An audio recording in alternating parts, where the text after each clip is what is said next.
Instalaciones eléctricas residenciales, seguridad y riesgo eléctrico. Primero hablaremos acerca del riesgo eléctrico. El riesgo eléctrico podemos clasificarlos en dos grandes grupos. Primero está la electrocución y segundo, los incendios. El choque eléctrico se produce cuando una persona entra en contacto con el circuito eléctrico, convirtiéndose en parte de él. Entonces, para que la persona se pueda electrocutar, tiene que tener dos puntos de contacto. Uno por donde ingresa la electricidad y otro por donde sale la electricidad. Normalmente pueden ser, en el caso de algunas personas que estén utilizando una lavadora, el punto de ingreso vendrían a ser las manos y el punto de salida vendrían a ser los pies. Entonces, recordemos que la electricidad no se oye, no se ve, no se huele hasta que nos atrapa. Dentro del choque eléctrico tenemos dos tipos de contactos. Uno de ellos es el contacto directo y el contacto indirecto. El contacto directo es cuando una persona tiene conexión directa hacia un cable que esté suelto o pelado por algún error, haciendo contacto con la mano, con la parte eléctrica y con los pies hacia tierra, así teniendo los dos puntos importantes. Uno por donde ingresa la electricidad, que sería la mano, y otro por donde se retira la electricidad, que sería el pie. Un contacto indirecto vendría a ser cuando la propia lavadora o cualquier aparato eléctrico tiene electricidad en su carcasa. Entonces la persona toca esa carcasa. El punto de ingreso de igual manera sería la mano tocando la carcasa y el punto de salida de la electricidad sería el pie. El flujo de electrones o la electricidad en el cuerpo humano tiene algunos efectos. ¿Cuáles son estos efectos? Pues, si en caso pasara 0 a 1 miliamperio a través del cuerpo, una persona podría tener un pequeño umbral de percepción, podría sentir la electricidad. Continuando, si tenemos un flujo de 1 a 8 miliamperios, tendríamos una fuerte sorpresa, tendríamos un fuerte contacto con la electricidad, sin perder control muscular. Si tenemos entre 9 y 15 miliamperios, la reacción del contacto sería violenta, separándonos del objeto.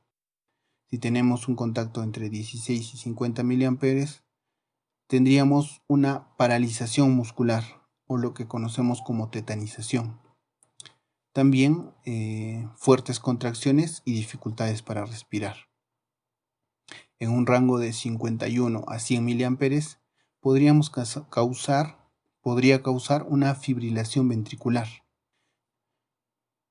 De 101 a 200 miliamperes, lo más seguro es que tenga una fibrilación ventricular. Valores superiores a 201 miliamperes podrían tener contracciones que oprimen el corazón, evitando la fibrilación, quemaduras y bloqueo nervioso. Entonces, la capacidad de hacer daño de la electricidad aumenta de acuerdo a la cantidad de corriente o miliamperes que pase a través del cuerpo. Ahora, la electricidad también puede causar incendios o explosiones. En estos accidentes no hay una circulación de corriente a través del cuerpo, pero estos incendios sí se producen principalmente por sobrecargas en alguna instalación, algunas chispas o cortocircuitos ocasionados por una mala elección del cable o del tomacorriente o del interruptor o de los componentes eléctricos. Para evitar estos accidentes tenemos que evitar las condiciones inseguras. Una condición insegura es algo que supone un peligro para la gente. Por ejemplo, en estas imágenes tenemos algunas uniones defectuosas o algunos empalmes defectuosos sin aislantes, algunos equipos en mal estado, falta de conexión a tierra, circuitos sobrecargados, enchufes deteriorados o instalaciones no reglamentarias. Y como existen condiciones inseguras, también existen los actos inseguros. Entonces, un acto inseguro es la omisión o la acción del trabajador que origina un riesgo desde su seguridad y la de sus compañeros. Los actos inseguros contribuyen el factor humano más importante que causa los accidentes en el ámbito laboral.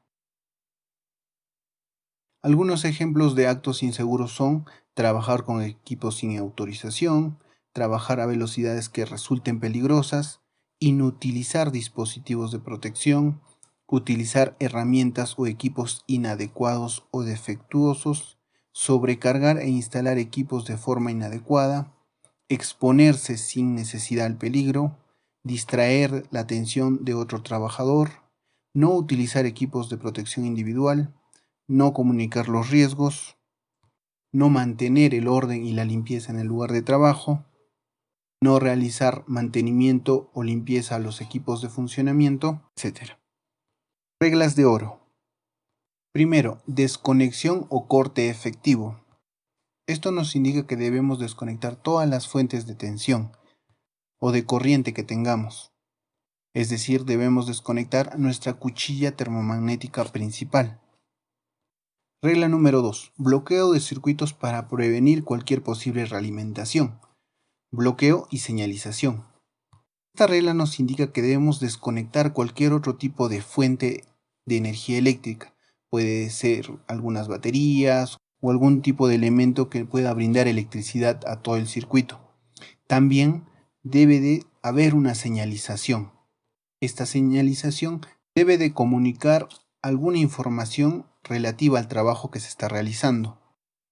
Es decir, debe de comunicarse si en caso se está realizando alguna reparación o alguna instalación, para evitar que alguna otra persona pueda conectar los circuitos y puedan electrocutar a los trabajadores. Tercera regla. Comprobación de ausencia de tensión. En esta regla nosotros vamos a utilizar equipos para verificar que no haya energía eléctrica en los cables o en los circuitos.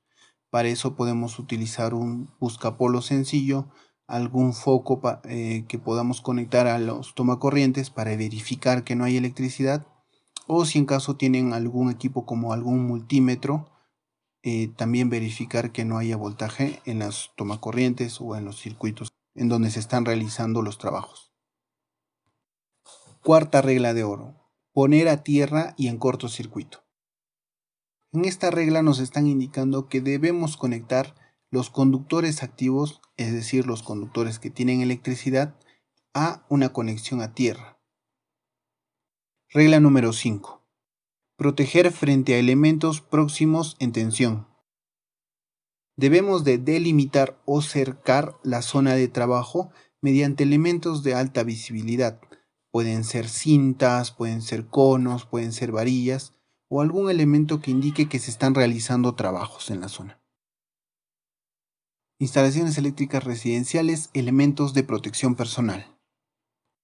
Los elementos de protección personal tienen como función principal proteger diferentes partes del cuerpo para evitar que un trabajador tenga contacto directo con factores de riesgo, en este caso con la electricidad, que pueda causarle alguna lesión o enfermedad.